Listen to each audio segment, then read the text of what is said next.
Hi, everyone. Happy week of Thanksgiving. I'm going to wait and see if we get a few more people on here, and then we're going to go through the part two of projects. And then after today, we're kind of gonna check some boxes, go through the rest of the project tool, and then we're gonna start talking best practices on how to use projects in the system, which will be really fun. Let me go ahead and get my system opened up for you guys. Hope everyone's going to have a good Thanksgiving week and enjoy it. I'm sharing the dashboard here.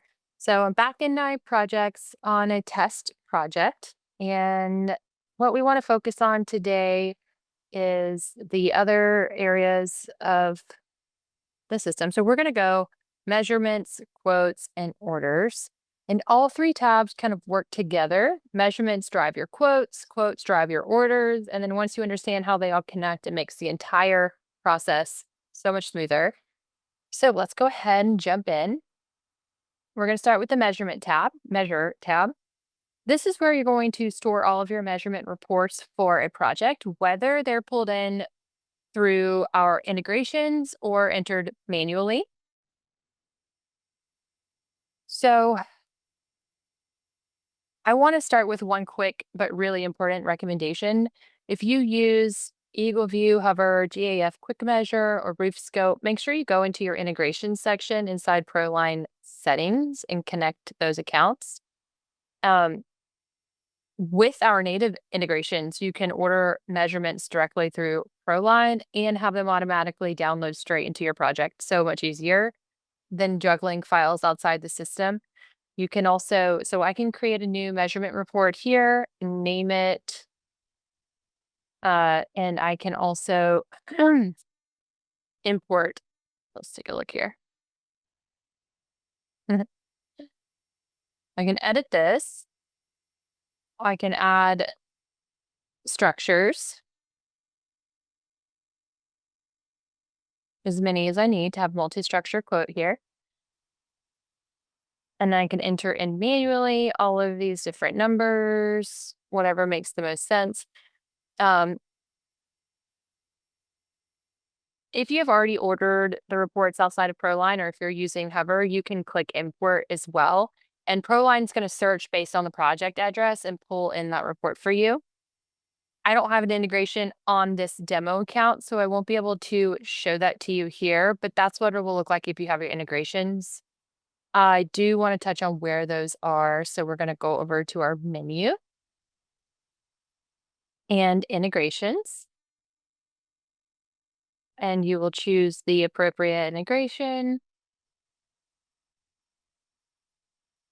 and map your items to the integration items and then enable integration. Okay. Let's go back into my project details and measure. Once the report is ready, the PDF automatically gets added to the files tab. So that would be one of the things we went over last Tuesday, office hours. So the files tab here. So the measurement report is going to be added to your files tab on this project automatically. And inside the measure tab, you'll see the report show up under the report section. A big time saver is if your property has multiple structures, maybe a main house, detached garage, shed, they'll come in as structure 1, structure 2, and so on. So as we've listed here, I can add as many structures as I need. And you can rename these to something more meaningful like main house, garage, or pool house. And it just makes your quotes so much clearer later on. Now, you'll notice a whole list of measurement attributes, things like hip length, ridge length, square counts, linear feet, eaves, rakes, all the usual roof components. Proline will automatically map all this information into your quote based on your integration setup. That setup is done in your company settings. And after that, the system knows, okay, hip measurement goes into hip line items, ridge measurement goes into ridge gap, and so on. If you ever need help with that setup, we have an integration articles that can walk you straight through it. They're very thorough. You can also reach out to our support team. And then manual measurement reports, as mentioned, that's what I would have to do here in this demo account. If you're using something we don't integrate with, or you just take your own measurements in the field, not a problem. Hit new report, give it a name, and then manually enter those quantities. There's no limit to how many structures you can add to a report either. A final note on this tab, whatever you enter in the measurement tab directly affects the quotes tab. So quantities inside quotes are calculated based on your measurements, which is, obviously how you probably quote in real life. So the more accurate your reports are here, the more accurate your pricing will be in the next tab. Okay, I'm going to pause for questions on this. Let's just see if we have any. We don't have any questions yet. So I'm going to go on to the quotes tab. You can still ask questions about measurements anytime. All right, let's hit quotes. So we have quotes and estimates here. Once your measurements are good to go, the next stop is the quote tab. This is where you build out the pricing and present it to your customer.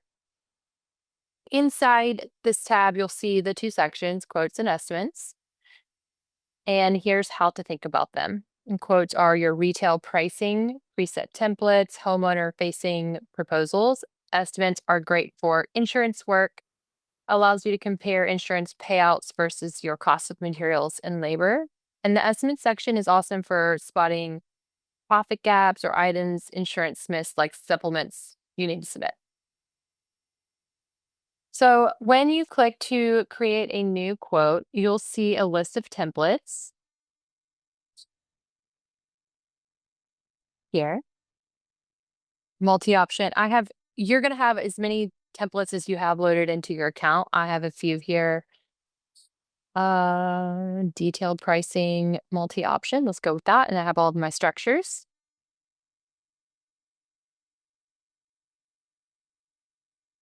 Pretty much anything that requires a signature should be created and sent through quotes section, by the way. So I have contingency agreements and other types of things on my demo account. And there are so many ways that people use this part of the tool. It's really not just for quotes. You can have templates for almost anything that you send to clients. And specifically if it needs a signature. So I'm going to select measurement report and structures. You build a quote. The system will ask you which measurement report you want to tie to it. And this again is why the measurement tab is so important. I didn't really put anything good in here, so it's going to look kind of silly, but I have my structure line items that are on this quote template, and it is matching what I did or didn't enter in my measurements. So it knows like how many bundles of do I need for this material for hip and ridge or ice and water shield. It's going to go ahead and pre-fill all of this so that your quote can take you 1 minute or less. You're going to also, I jumped right into the structure page, but you do have a cover page that is already here. But if you take a photo of every roof, you can actually replace this cover page photo every single time to be the whatever house that you're presenting to, if that's your style. We also have an introduction. So, what message are you saying? This is preset in your template, but go in here and add some information if you feel like it's relevant to this client. And your structure pages, we just went through that. Each structure will have its own quote 1, 2, 3. I did the options, so I also have 3 options and add-ons for each of these pages. And then my signature page and terms and conditions. These terms and conditions are also customized on your end. So I can add a page If I need to add more information, I can also add a page from from another template, which is really nice. And then I can take a look at my quote settings, deposit, tax, rounding, discounts. Some of these things are going to be based on the access that you have in the platform.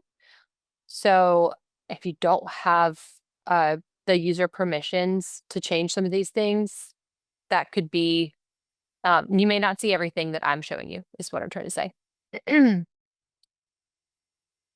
So each line item, like we talked about, has a cost and quantity. Then quantities come directly from your measurement report and the formulas you've created in your price list settings. I know in a lot of these calls, we really dive deep into the nitty gritty of things like price lists and, categories for price categories and things like that.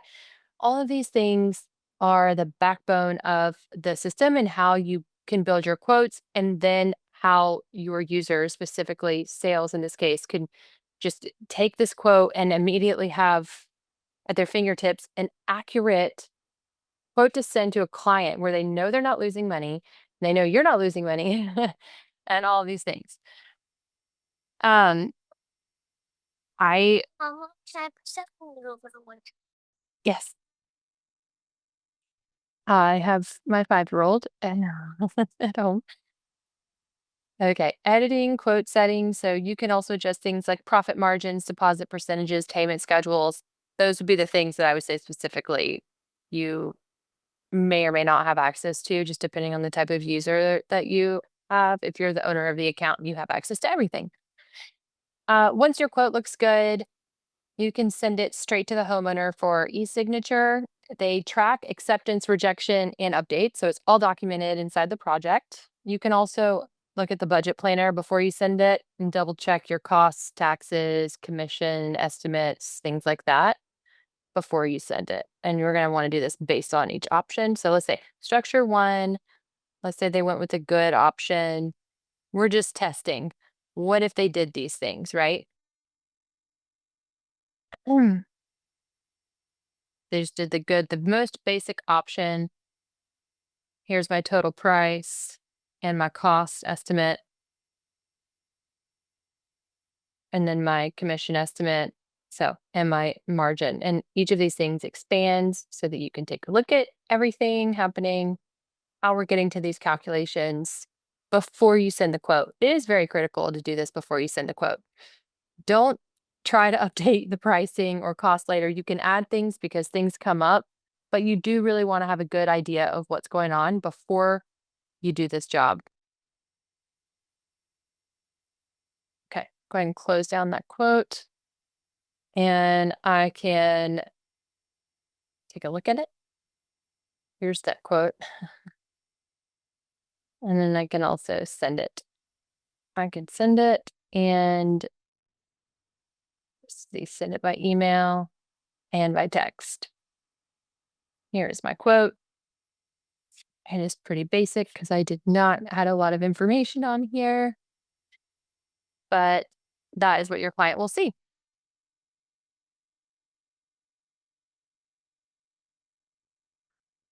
All right. Let's see. Let's talk about, we did measurements and quotes. Um, hmm, and templates.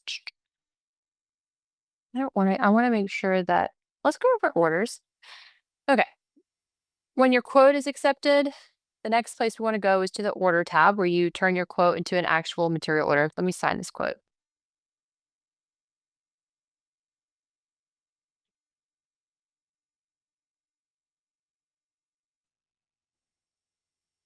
And we're going to do this one.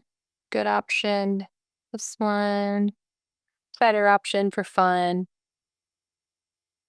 Best option. Okay. Signing and accepting as I'm a client, as if I'm a client. This is, I mean, you can, open the, you could build a quote in your truck and walk back up to the homeowner and show this to them and have them sign it with their hand, obviously on any device. So It doesn't have to be emailed or texted, but either way, this is like how they would sign this quote. Okay, let's close that down. We have our signed roof replacement now, and we are going to convert an order to create an order. All right, order, new order. I'm going to do this from a quote and choose this roof replacement that was signed on 11/25. And let's see, I have a few different templates here for my orders because I like to separate out like the gutter labor, material orders, windows, stuff like that. I'm going to do materials and create. There we go. So it's got all of my materials on here. I have delivery settings. So do I need to do this as soon as possible? Hold it for a specific or hold it for a later date or give it a specific date. And then I can add notes. I can associate this with a job if there's jobs related to this project.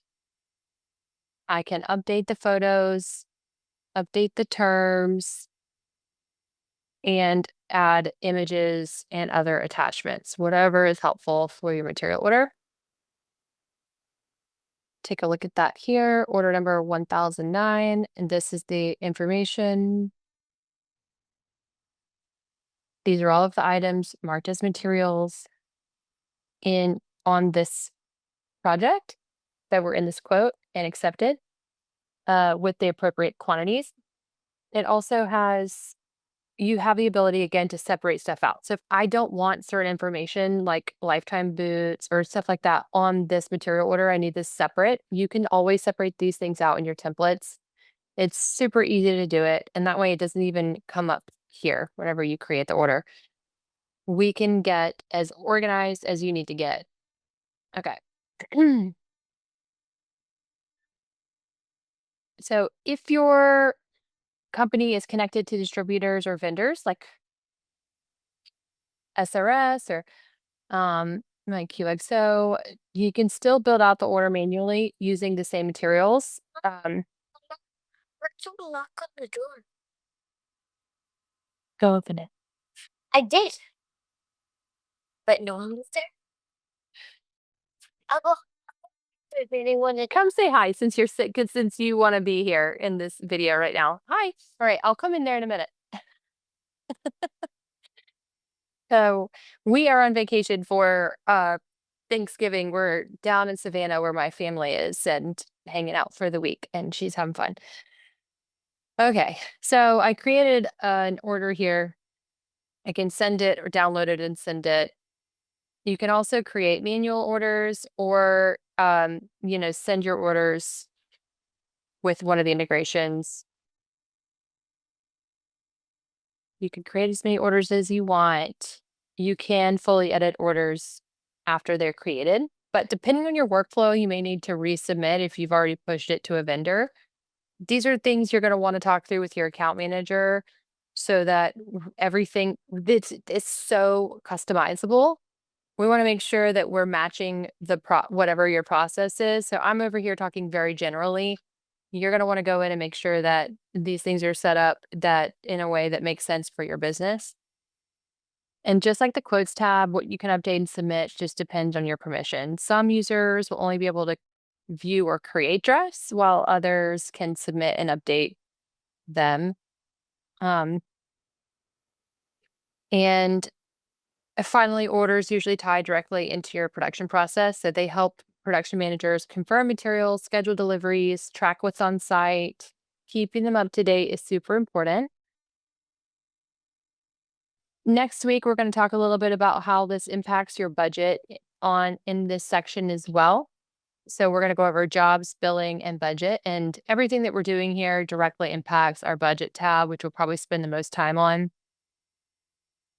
And these three areas are really just like the backbone of your project and job accuracy. Measurements, again, fuel your quotes feed your orders, and your orders fuel production schedule. And we want to help make this all as easy as possible. So we want to make sure that you're set up to win and to win the best deals. Okay, I'm waiting to see. I just want to make sure if we don't have any other questions. All right, everyone. Have a really great Thanksgiving, and I look forward to talking to you on Tuesday. Bye.